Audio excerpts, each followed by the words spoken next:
જગતમાં તો આપણે કાલના પેદા થયા સાહેબ. ઈ પેલા નર નતો નારી નતો, ઈ પેલા ઓમકાર, અને ઓમકાર માંથી શૂન્યકાર ને શૂન્યકાર માંથી જર દંડાકાર, અને જર દંડાકાર માંથી ભગવતી યુગ પહેલાની એક નારીનો જન્મ થયો હોય ને અત્યારે આપણે બધા ગાળા માતાના માનવી એને જોગણી જોગણી કહીને પૂછીએ છીએ. જે વખતે માં ભગવતીએ જર દંડાકારમાંથી જેનો જન્મ થયો હોય એટલે તો કવિએ કહે છે કે જળ જેનો માતા બનાવે, કમળ જેને પિતા બનાવે. જળ કમળના ડોલાની દેવી, મારી અડધી રાતના વિહામાની દેવી, એ કોઈ મને મોડી રાતે ટવકો પાડે અને ઝોપો મેલી અને એનું ભલું કરવા ના જાઉં તો મને રણાસરની દેવી કોણ કે મને જોગણી. અત્યારે જે તમે મંદિર બાંધ્યું છે એ જોગણી આઈની નથી. ત્યાંથી જો કદાચ વાસ્તે ગાતે લઈને આંગળી પી અઢીએ બેહાડી હોય, કેમ બેહાડી હોય કે તારી જોડે રૂપિયા નથી જોઈતા, તારી જોડે ધન દોલત જોઈતી નહીં માં આવો, પણ જગતમાં આંગળી 1000 મકાન હોય, આવાસ યોજનાના જો 1000 મકાન હોય કે 2000 મકાન હોય, 18 આલમ વસી હોય. 18 આલમ એટલે બધી આવી જો ભાઈ, કે તમે કોઈ ભેદભાવ નહીં રાખ્યો ભાઈ આજ સુધી. પાલોદન મારી પાલોદનની જોગણી જગતમાં જો તમે આવા ફળા પૂજ્યા હોય, બાજુમાં બરિયાદેવ ને ભોગ મહારાજનું પણ મંદિર છે સાહેબ, પણ અહીંયા 18 આલમ વસી હોય, વિનંતી છે માની રેની સાંભળજો. 365 દાડા સુધી કોઈ દુઃખ આવા દઉં સુની ઢોલી પાલોદરની જોગણી મટી જો બાપુ સૌદેવ જોશીની જોગણી મટી જો બાપ.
કમલે પગ મેગીને વિચાર કર્યો કે મારા જેવું બીજું કોઈ કેમ નહીં આય, એકલું જળ છે, એકલા કમળના ડોડા છે. પણ સાહેબ જેને પૃથ્વી બાંધવા માટે પોતાના ભાગની રાખ કર્યો હોય, પોતે બ્રહ્મા વિષ્ણુ મહેશને પેદા કર્યા હોય,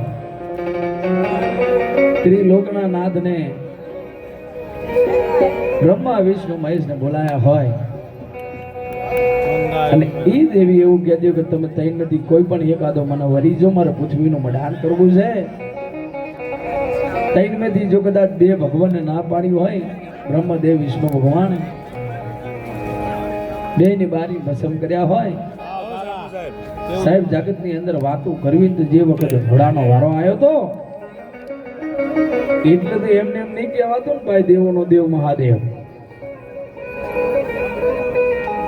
જે વખતે સુમી ભગવાન ભોળાનાથે કીધું અને માં યુગ પહેલાની નારીએ કીધું કે તમે મને વરો, તો વરી જો ના પાડી તો તમે મને બારી નાખશો.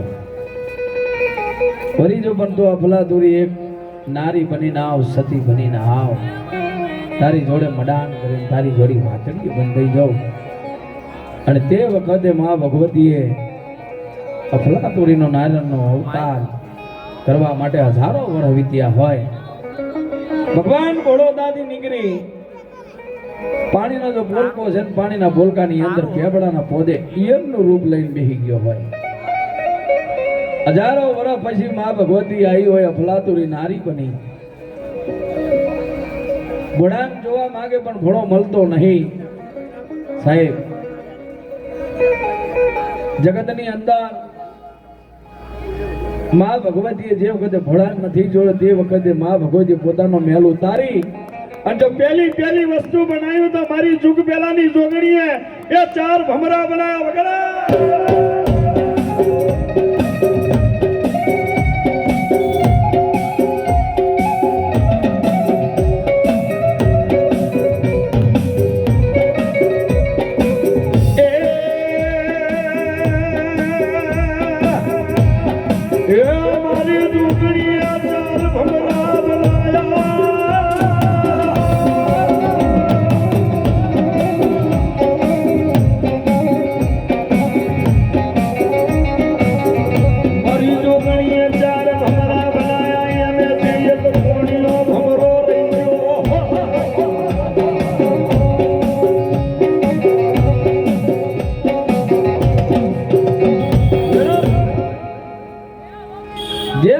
ચાર ભમરા બનાવીને ભગવતી એટલો વિચાર કરતી હોય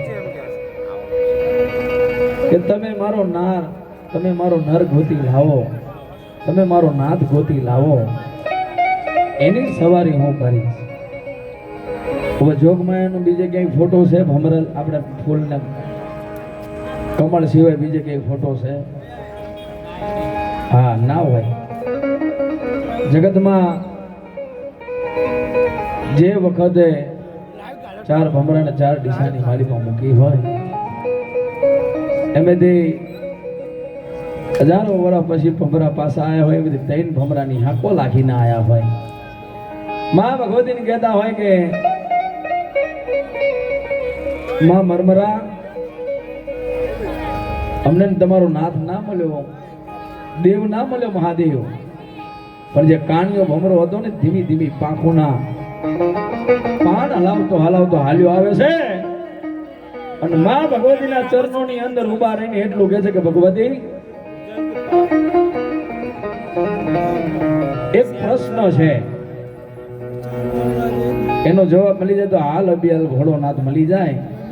એ કેવો પ્રશ્ન છે કે બીજું તો કાંઈ નહીં કે અમારા સિવાય બીજી તમે કોઈ વસ્તુ નહીં બનાવી ને ખાલી આટલો વજન દો, કે ના 4 ભમરા સિવાય બીજી કોઈ વસ્તુ નહીં બનાવી. તો દેવી તમે મારી સવારી કરો, મેં મહાદેવને જોયો છે. ઓહ, ક્યાં કે અહીંથી હજારો કૌશ મીટર પાણીનો પોલકો છે ને, એંગરી પેપરાનું પોદું છે ને, એમાં ઈયર બની એક ઈયર છે. એ ઈયર છે ને, એ જ મને લાગુ છે કે તમારો મહાદેવ હોય.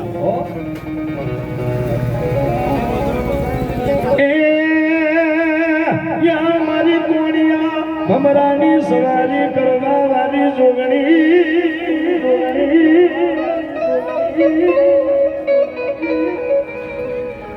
આમ કરીને પાંખોનો તાર કરીને એ મારી જોગણીને લઈને હાલી નીકળ્યો હોય.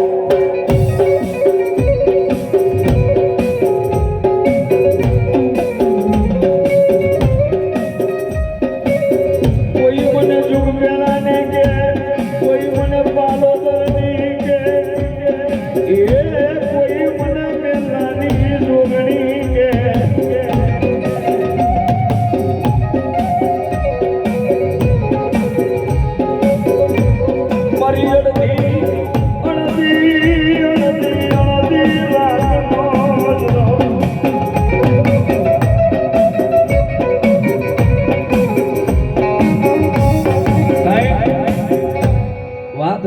જાજી જે વખતે સૌદે જોશી આમ કરી અને નાવડું લઈને એ આંગળી દરિયામાં પડ્યો તો તે વખતે ભગવતી 4 જુગની 4 જોગણીઓ આવીને એટલું કીધું કે તમે મને તમારા નાવડાની અંદર બેહાડી લો. અને તે વખતે સૌદે જોશી એટલું બોલે કે તમે ચારમાંથી કોઈ પણ એક આદિ મને વરી છો. હવે આ તો ફૂકા જાણવા છે યાર. આને ભજાય તો એની સેવા કરવી લગન આનો સબકો ના કરવો. આ તો કારી નાગણી થઈ પોતે પોતે મારનારી દેવી છે બાપા. આ કોઈની હગર હકી નથી. ખબર છે જેને ખબર હાથમાં લીધું હોય ડાકી અને સાકીના લીધે પોતાનું મસ્તક કાપ્યું હોય પોતાની બેનપણીઓ માટે ભાઈ આજુબાજુ જે ઊભીની ડાકી અને સાકીની છે. વન વગડાની અંદર ફરતા ફરતા એટલું કીધું કે મરમરા તું કેવા જંગલમાં લાઈ કોઈ પાણી નહીં મળતું ખાવા નહીં મળતું. તે વખતે મારી ચુકબેલાની જોગણીએ પેલું મસ્તક ઉતારી દીધું. 108 વખત ઘોડા કાપેલા છે. 100 વખત માતાજીએ પોતાનું શીશ ઉતારેલું છે. અને પેલું શીશ ઉતાર્યું પોતાની બહેનપણીઓ માટે. અને જે વખતે તન ધારાઓ થઈ રથની, એક ડાકીને હાલી, એક સાકીને નાની, ત્રીજી છે તો પોતે પોતે છે તો ધારા કીધી. એમને એમ નહીં કહેવાતું હું માથા વગરની જોગણી ભાઈ. પણ જે વખતે આમ કરીને કાણીઓ ભમરો લઈને હાલ્યો જાય છે અને પાણીના પોલકાની માલી પેપરાનું પોદું છે ને પેપરાના પોદાની મારી પાસે ઈયર બનીને ઘોડો નાથ બેઠો. આમ કરીને મહાદેવને જોઈ અને ભગવતી વિચાર કરે કે અરે ભગવાન તને આટલો આવો કેમ રૂપ લેવાનું કરે હે. અને તે વખતે ટોંકો પારે મહાદેવને કે જાગો જાગો જાગો ભોળાનાથ. ત્યારે કેવું જાગે ભગવાન ભોળાનાથ ને માં ભગવતી જગાવતી ત્યારે